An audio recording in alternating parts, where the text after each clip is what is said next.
আমি আমার 100 জন সাবস্ক্রাইবারকে বেঁচেছি আর তাদের মধ্যে প্রত্যেককে দিয়েছি $10,000 আর তার সাথে পৃথিবীর অন্যতম একটা বড় মল আমি ভাড়াতেও নিয়েছি আর সবাইকে তার মধ্যে বন্দি করেছি আর আগামী 10 ঘন্টা আমি তাদের সববার শিকার করব। পালাও পালাও এখান থেকে, কোথাও লুকিয়ে পড়ো। যদি এরা আমার হাতে চলে আসে তাহলে আমি $10,000 ফিরিয়ে নেব। যদি সকাল পর্যন্ত ওদের না পাই তাহলে ওরা রাখতে পারে। আমি আগে কখনোই মলে আসিনি। এই জায়গাটা অনেকটা বড়। Let's go. Oh my god, yes. এখানে আমাকে কেউ খুঁজে পাবে না। Oh wow. এটা আসল টাকা? আমরা কি এটা পকেটে রাখতে পারি? আমি লেগোল্যান্ডে কাউকে দেখতে পেয়েছি, তাই আমি আর বয়েজ ওখানে চেক করব। এটা কি রকম মজা! এ তো দারুণ জায়গা। আমি একদম নিশ্চিত যে এখানে কেউ না কেউ অন্তত আছে। এখানে সত্যি যদি কেউ থাকে তাহলে কি মজা হবে, তাই না? চলো এদিক দিয়ে যাই। না, কাম অন। হ্যাঁ, তুমি ওখানে কাউকে পেয়েছো? আমার প্যারেন্টস বলেছিল যে প্রথমে আউট হবে না। আমরা আমাদের প্রথম খেলোয়াড়কে পেয়ে গেছি আর ও এখন একটা পুতুলে বদলে গেছে।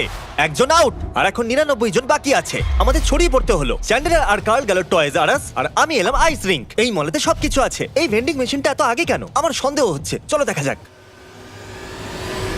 ও, এটাকে দেওয়াল থেকে এতটা সরিয়ে রাখা কেন? এটা একটা সিঁড়ি। যদি এই সিঁড়ি দিয়ে কেউ সিলিং এর ভেতরে লুকিয়ে থাকে তাহলে 10,000-এর যোগ্য। আমার বিশ্বাস আমরা এখানে কাউকে তো পাবোই। তুমি এখানে কাউকে দেখেছো? আমি জানি না।